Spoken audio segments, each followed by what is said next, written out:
Se você gosta de histórias militares com mistérios reais e impactantes, já deixa o like, se inscreve no canal e ativa o sino. Toda semana, uma nova história que poderia estar nos arquivos mais secretos do mundo militar. O evento acontecia todos os anos na base aérea desativada de Ravenhill. Veteranos de várias gerações se reuniam para lembrar os caídos e reencontrar velhos camaradas. Esse ano, o clima era ainda mais especial. Marcava 50 anos da Operação Tempestade Cinza. As cadeiras estavam ocupadas por homens de cabeça branca, muitos com medalhas no peito. Havia um ar solene, até que uma senhora desconhecida entrou discretamente pela lateral. Sentou-se sozinha, de casaco cinza, chapéu baixo e nenhuma expressão. Ninguém parecia notá-la menos, nem mesmo os que cumprimentavam todo mundo. Ela imóvel, com o olhar fixo no palco. Alguns acharam que era apenas uma esposa ou viúva de algum combatente. Mas ela não parecia pertencer ao presente.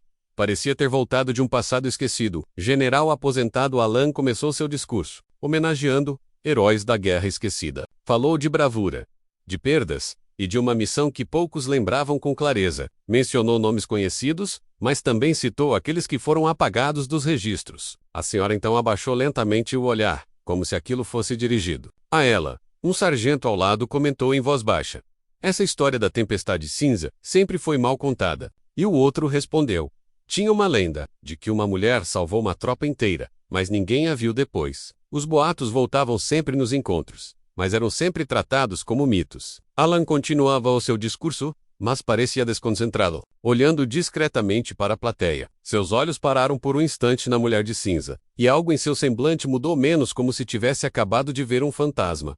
Durante a Guerra Fria, uma tropa ficou isolada nas montanhas do norte, cercada por forças inimigas. Eles estavam sem comunicação, sem suprimento e cercados por neve e silêncio. Relatos não oficiais falam de uma mulher que apareceu do nada, guiando os soldados pela neblina. Ela conhecia rotas que nem os mapas mostravam e evitava emboscadas. Com precisão sobrenatural, dizia pouco, mas comandava com firmeza menos e todos obedeciam. Seu codinome era apenas Echo, mas seu verdadeiro nome nunca foi confirmado. Depois do resgate, nenhum registro dela foi encontrado nos documentos oficiais. Alguns disseram que ela era uma agente secreta russa que mudou de lado. Outros acreditavam que era apenas uma ilusão criada pelo trauma. Mas para quem sobreviveu, ela era real, e foi ela quem salvou a todos.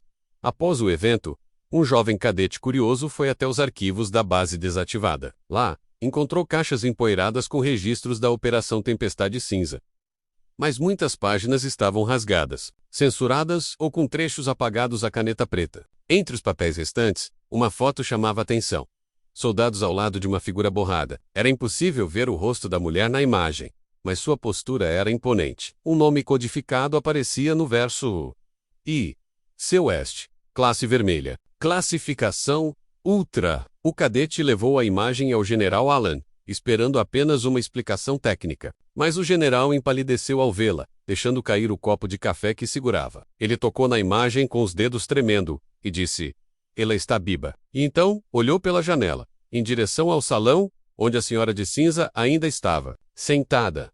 Alan caminhou até o salão principal, ignorando protocolos e seguranças. A senhora ainda estava ali, imóvel, como se esperasse aquele momento há décadas. Os dois se olharam por longos segundos, e ninguém ousou interromper. O general então se ajoelhou à frente dela, como se pedisse perdão. "Você salvou 37 homens, inclusive eu," ele disse com a voz embargada. Ela apenas assentiu, sem esboçar emoção. Outros veteranos começaram a se levantar, reconhecendo-a um a um. Alguns choravam, outros faziam continência. Aquela mulher que todos ignoraram havia sido a sombra salvadora de uma geração inteira. E ninguém sabia como, ou por que, ela havia desaparecido por tanto tempo. Quando perguntaram quem ela era, o general respondeu: "Ela era nossa última linha de defesa. Durante a guerra, foi treinada para agir onde nenhum homem voltava com vida. Sua existência era segredo até mesmo dentro do comando militar. Foi apagada dos registros para evitar represálias e proteger a operação. Mas a verdade é que ela escolheu o silêncio. Ela não buscava medalhas, entrevistas ou estátuas. Só queria que os salvos continuassem vivos. A cada homem resgatado, ela desaparecia mais um pouco dos registros. Sua recompensa era ver os soldados voltarem para suas famílias. Agora, ela havia voltado, não para brilhar menos, mas para verificar se ainda se lembravam.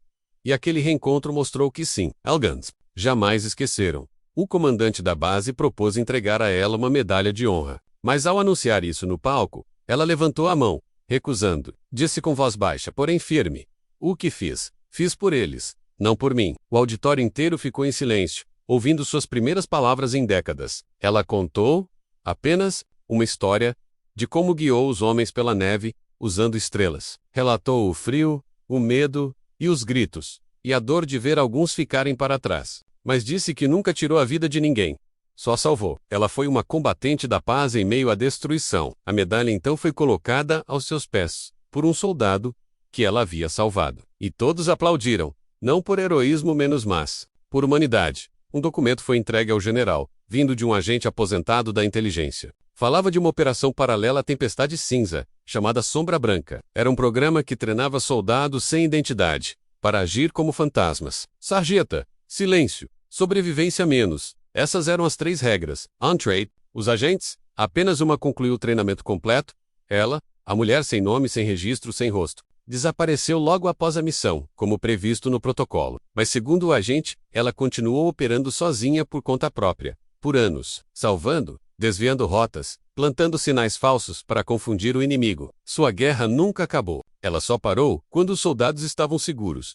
Veteranos começaram a se levantar espontaneamente e contar histórias. Cada um dizia ter sido ajudado por alguém que aparecia do nada. Alguns diziam que ela surgiu em um helicóptero. SM. Outros juravam que ela atravessava neblina e minas, como se soubesse o caminho exato. Todos os relatos tinham algo em comum. Ela nunca falou seu nome, mas sempre deixou atrás de si um lenço cinza. Com o tempo, esse lenço virou símbolo entre os veteranos, uma espécie de código silencioso. Você não está sozinho. A senhora ouvia tudo com os olhos marejados, mas em silêncio. Era como se, enfim, tivesse recebido o que precisava. O reconhecimento real. No fim da cerimônia, ela pediu a palavra pela última vez. Disse que não queria monumentos nem páginas em livros. Pediu apenas que, ao falar de guerra, lembrassem também das mãos que salvaram, não só das que lutaram. Queria que os cadetes aprendessem que coragem também é proteger, não apenas atacar. Disse que o silêncio dela não era covardia, mas missão, que cada vida salva era uma medalha invisível. Não pera. Deixou uma carta ao general, com coordenadas misteriosas e a frase: "Há mais como eu." E então, sem aplauso, sem despedida, ela foi embora, desaparecendo na estrada de terra. Alguns tentaram seguir, mas não conseguiram alcançá-la. E, assim, a senhora silenciosa entrou para a história menos como um fantasma da paz. 3 dias após a cerimônia, o general Alan decidiu investigar as coordenadas deixadas por ela. Chamou um pequeno grupo de confiança, todos veteranos da Tempestade Cinza. Juntos, cruzaram desertos e florestas até chegar a uma instalação militar abandonada. Lá encontraram portas seladas com códigos antigos e painéis com símbolos riscados. Usaram registros da época para decifrar a entrada, que só abria com identificação ocular. Surpreendentemente, o scanner reconheceu Alan e liberou acesso com a mensagem: "Sombra ativa." Dentro, o grupo encontrou arquivos intactos, vídeos antigos e armamentos fora de série. Mas o mais chocante foi uma ala médica secreta, com registros de soldados sem identidade. Todos pertenciam a um projeto chamado Núcleo 5, que nunca constou nos documentos públicos. E entre eles, a ficha número 0001, codinome Echo, identidade real selada até hoje. Em outra parte do mundo, satélites captaram movimentações militares incomuns numa cordilheira isolada. Grupos paramilitares estavam reaparecendo com armamentos semelhantes aos usados na Guerra Fria. Várias bandeiras não identificadas tremulavam em bases subterrâneas recém-reativadas. A inteligência global começou a emitir alertas sobre uma possível guerra silenciosa. Drones enviados para reconhecimento desapareceram misteriosamente. Um dos generais comentou: "É como se alguém soubesse exatamente onde interceptar." O padrão das ações inimigas lembrava estratégias antigas, estratégias que só ela conhecia. Alan, ao receber os relatórios, reconheceu os movimentos imediatamente. Era como se a guerra que ela havia silenciado estivesse tentando ressurgir. E ele sabia: só uma pessoa viva conseguiria prever o próximo passo do inimigo. Alan convocou os poucos soldados que ainda restavam da Operação Tempestade Cinza. Homens com mais idade, feridas e lembranças pesadas atenderam ao chamado sem hesitar. Eles sabiam que, se a ameaça voltasse, o mundo não estava preparado. Mesmo com idade avançada, carregavam conhecimento e lealdade que nenhuma geração nova possuía. Durante a reunião, um deles contou. Ela disse que, se a escuridão voltasse, bastava acender uma vela. Essa frase virou código entre eles, e agora parecia o momento certo de usá-la. O grupo decidiu procurá-la novamente, mesmo que ninguém soubesse onde ela estava. Começaram a seguir pistas deixadas em cartas, ruínas e códigos binários. Em documentos antigos, em cada lugar, havia um símbolo, um lenço cinza dobrado em forma de triângulo, e uma palavra escrita em latim. Memonis, lembrar. Um dos locais os levou até uma pequena vila nas montanhas do Cáucaso. Ali, uma anciã relatou ter visto uma mulher estrangeira ajudando crianças órfãs, há mais de 20 anos. Ela descreveu a visitante como calma, habilidosa e sempre alerta. Apesar da idade, ela ainda subia as montanhas com uma velocidade inacreditável. A velha senhora mostrou uma caixa deixada por ela. Continha medalhas russas, uma bússola quebrada e fotos. Numa delas, Sarova estava com 3 crianças sorrindo menos ao fundo, uma bandeira apagada. A guerrilheira havia se tornado cuidadora, mas nunca abaixou a guarda. Alan reconheceu nas crianças os rostos de jovens soldados que estavam agora no Novoken. Ela havia treinado secretamente a nova geração Silenciosemen, longe dos radares, e agora, parecia que era hora de ela voltar, ou mandar seus sucessores. Diante da ameaça iminente, o comando militar criou uma operação não oficial. Velha Luz. Seu objetivo era rastrear, recrutar e reativar veteranos com experiência, fora dos registros. Muitos dos soldados do Projeto Sombra Branca estavam vivos, mas espalhados pelo mundo. Sarova era a peça central, mas outros nomes começaram a surgir nos registros desclassificados. A rede de veteranos era maior do que se imaginava, menos todos treinados no silêncio. Eles operavam sob valores esquecidos: honra, invisibilidade e proteção. Para o mundo moderno, eram fantasmas de um sistema que nunca existiu oficialmente. Mas, para os inimigos, eram o pior pesadelo: imprevisíveis, invisíveis, letais. O general Alan sabia que só com eles seria possível impedir uma nova guerra, e por isso, cada pista era vital, especialmente se levasse até ela um atentado. A uma base da OTAN reacendeu o alerta mundial. Os responsáveis usaram rotas de infiltração idênticas às da Guerra Fria. As autoridades modernas estavam perdidas. Seus sistemas foram burlados com técnicas obsoletas. Mas para Allen, aquilo era uma assinatura clara. O passado estava sendo usado contra o presente. Ele chamou um jovem oficial e disse: "Essa guerra não será vencida com satélites." Relatou que os fantasmas da velha guerra haviam acordado, e alguns estavam do lado errado. Sarova havia previsto isso, anos antes, segundo cartas recuperadas por veteranos. Ela dizia que o silêncio pode ser usado tanto para proteger, quanto para... Agora, era necessário reverter o jogo com as mesmas armas. Veteranos invisíveis. E a busca por Sarova se tornava cada vez mais urgente. Em um vilarejo destruído, uma parede continha uma pintura, um lenço cinza com asas. Ali, encontraram 3 jovens que se identificaram como filhos do Eco. Eles não eram filhos biológicos, mas haviam sido treinados por Sarova desde crianças. Contaram que ela os preparou para dias de caos, mas nunca para vingança. Ela dizia: "Quando a fumaça subir, não disparem." Illuminum, os jovens possuíam táticas de guerrilha, conhecimento de criptografia e empatia, diferente dos soldados comuns. Entendiam a guerra como algo psicológico e moral. Ela nos interrogou e descobriu que ela estava viva há menos e vigiando de perto. Ela já sabia de tudo e aguardava o momento certo para agir. "Ela não está escondida, general", disse um deles. "Ela está esperando você se lembrar de quem ela é." Durante uma conferência secreta entre países aliados, um apagão misterioso paralisou as comunicações. Quando as luzes voltaram, uma figura apareceu na tela do sistema de segurança. Era ela menos Sarova, menos mais velha, mas com os mesmos olhos firmes. Ela não disse uma palavra, apenas exibiu coordenadas e uma frase: "Vocês esqueceram como lutar." A sala entrou em pânico, mas Alan pediu silêncio. "Ela não nos ameaça. Ela nos avisa." As coordenadas levavam a um antigo depósito militar, onde estavam escondidos documentos perigosos. Ela havia antecipado o próximo movimento do inimigo. E agora, não restava dúvida.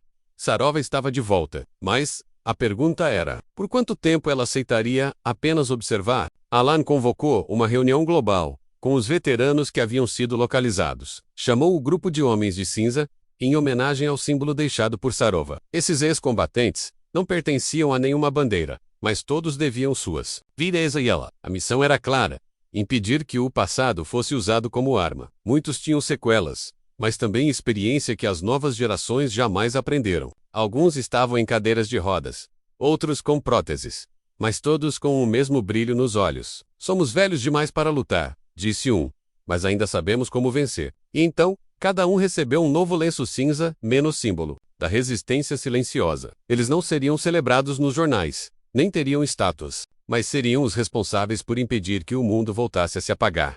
Numa manhã silenciosa, Sarova enviou sua última transmissão. Ela agradeceu aos que não esqueceram e pediu que não a procurassem mais. Disse que a guerra dela havia acabado menos, mas os ensinamentos deveriam continuar. Deixou uma mensagem codificada sobre o próximo movimento do inimigo. Era preciso agir rápido, e os filhos do Eco liderariam a operação. Alan entendeu. Agora era a vez dos jovens usarem. Oh, legado de... Mas antes de encerrar, ela disse uma última frase. Não sou lenda. Fui soldado, fui silêncio, agora sou memória. A tela se apagou, e com isso, a senhora silenciosa desapareceu mais uma vez. Menos mais sua, guerra ainda não havia terminado. Nas primeiras horas do amanhecer, satélites captaram uma movimentação anormal nas coordenadas enviadas por Sarova. Uma frota de drones não rastreáveis sobrevoava uma zona desmilitarizada, com precisão quase cirúrgica. Os dados mostravam que aquilo não era apenas espionagem. Era preparação para um ataque de grande escala. A inteligência confirmou que o inimigo estava utilizando tecnologia baseada em arquivos do Projeto Sombra. Alan, agora mais determinado do que nunca, acionou os Homens de Cinza. Nenhuma força regular seria capaz de agir com a precisão que o momento exigia. Eles sabiam que não voltariam todos, mas isso pouco importava. A operação recebeu o nome de código Último Eco. A missão: interceptar e desativar o centro neural do inimigo, escondido em ruínas congeladas. Sarova havia deixado o plano, agora cabia a eles executá-lo. Vestidos com uniformes camuflados da era soviética, os veteranos cruzaram a fronteira a pé. Com mapas analógicos e bússolas antigas, evitaram todos os sistemas digitais de rastreamento. Cada passo era meticulosamente calculado, como se estivessem revivendo um passado esquecido. O silêncio entre eles era profundo, mas cheio de significado. Havia algo sagrado naquele retorno, não à guerra, mas ao dever. No horizonte, a base, oculta, surgia entre as montanhas de gelo e aço. Era protegida por torres automatizadas e soldados doutrinados, sem alma. Eles usavam chips de controle mental, armas humanas programadas para matar. Alan olhou para seus companheiros e disse: somos velhos, mas ainda sabemos sumir, e desapareceram na escuridão, como fantasmas que a história tentou apagar. Incursão começou com uma explosão silenciosa, fumaça cinza, sem cheiro, sem alarde. Foi suficiente para desorientar os guardas programados, que dependiam de sensores ópticos. Os veteranos avançaram em formação perfeita, como se tivessem ensaiado por toda a vida. Nas mãos, armas antigas, adaptadas com silenciadores caseiros menos nada rastreável. A base inimiga entrou em colapso interno, sem entender de onde vinham os ataques. Era como lutar contra as sombras de outro século. Cada sala invadida revelava horrores, soldados adormecidos, crianças sendo treinadas, cérebros conectados a máquinas. Eles não apenas enfrentavam inimigos, enfrentavam os erros do passado. Um dos soldados disse: isso aqui, Q. Ela tentou impedir, e então, entenderam. Sarova não fugiu da guerra. Ela tentou evitar que ela virasse indústria. Nos servidores da base, encontraram arquivos criptografados com o mesmo sistema que Sarova criara décadas atrás. Os códigos exigiam uma chave vocal. Apenas a voz dela desbloquearia o sistema. Mas havia uma segunda opção, um áudio gravado por ela anos antes. Com mãos trêmulas, Alan reproduziu a gravação. A voz de Sarova soou firme. Se você está ouvindo isso, então ainda há tempo. O sistema abriu, revelando dados sobre experimentos, alianças corruptas e o nome dos verdadeiros financiadores. Entre os nomes, estavam oficiais ainda ativos, políticos e líderes globais. Ela sabia que para vencer de verdade, era preciso expor, não apenas destruir. A missão então mudou. Não era mais apenas um ataque, mas uma revelação. Eles tinham a arma mais perigosa da guerra moderna. A verdade com os dados em mãos. Os veteranos precisavam sair antes da base e se autodestruir. Explosivos haviam sido ativados pelos próprios inimigos, tentando apagar as provas. Mas os velhos soldados conheciam túneis subterrâneos usados em operações antigas. Enquanto o teto desabava, arrastavam os feridos e protegiam os discos com as informações. Alan levou um tiro na perna, mas continuou andando com a ajuda de 2 companheiros. Um dos veteranos mais velhos se voluntariou para acionar manualmente a explosão final. Disse: diga a Sarova que a luz dela chegou até aqui, e com um sorriso, desapareceu sob os escombros. O restante escapou por uma abertura lateral, emergindo na floresta congelada. Ali, viram o céu começar a clarear. Não era o sol. Eram sinais do mundo finalmente despertando. Com os dados entregues às nações aliadas, iniciou-se uma operação global de justiça. Altos oficiais foram presos, redes de espionagem foram desmanteladas. A mídia mundial, que o ignorava, veteranos, agora exibia seus rostos em silêncio respeitoso. Mas eles não deram entrevistas, não buscaram fama nem vingança. Apenas se despediram e voltaram às sombras de onde vieram. Sarova não apareceu, mas uma carta chegou às mãos de Alan. Dizia: "Você soube esperar, e por isso, foi ouvido." Ele não chorou, mas guardou o lenço cinza, emoldurado em sua sala. A guerra não era mais visível, mas continuaria nos corações dos que lembram. Os filhos do Eco fundaram uma escola de estratégia, ética e história militar. Lá, veteranos ensinavam não apenas táticas, mas também compaixão. O lema da escola era simples: quem esquece, repete. O lenço cinza se tornou símbolo de resistência silenciosa em vários países. Governos começaram a estudar os arquivos deixados por Sarova.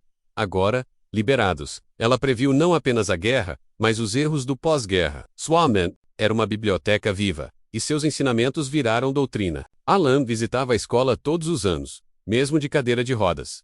Lá, contava histórias, mas sempre deixava o final para os jovens descobrirem. Assim, o silêncio de Sarova se transformava em eco eterno. No outono frio, Alan gravou um último tipo. Ele estava doente, mas sua voz ainda era firme como aço. Falou sobre a mulher silenciosa, sobre a guerra invisível, e sobre a escolha de não esquecer. Disse: ela não queria ser lembrada como heroína, mas como aviso. Video. Foi arquivado, com data marcada, para a liberação 50 anos depois. Nele, Alan citava algo que ela dizia sempre: o maior inimigo do soldado é a memória curta. Depois de terminar a gravação, entregou seu lenço a um menino de 8 anos. Curioso, guarde isso, disse. Um dia, você vai entender o peso que carrega. E então, fechou os olhos, com um leve sorriso no rosto. A guerra, enfim, tinha terminado para ele. 50 anos depois, uma cerimônia foi realizada no mesmo teatro do início. No palco, estavam jovens, agora generais, formados pela escola de Sarova. Uma estátua foi revelada. Uma mulher de costas, segurando um lenço ao vento. Nenhum nome gravado, menos apenas a palavra Memones. Na plateia, estavam descendentes dos veteranos, em silêncio absoluto. A cerimônia foi transmitida ao mundo inteiro, sem narração, sem trilha sonora, apenas imagens, arquivos e palavras dela, recriadas com voz digital.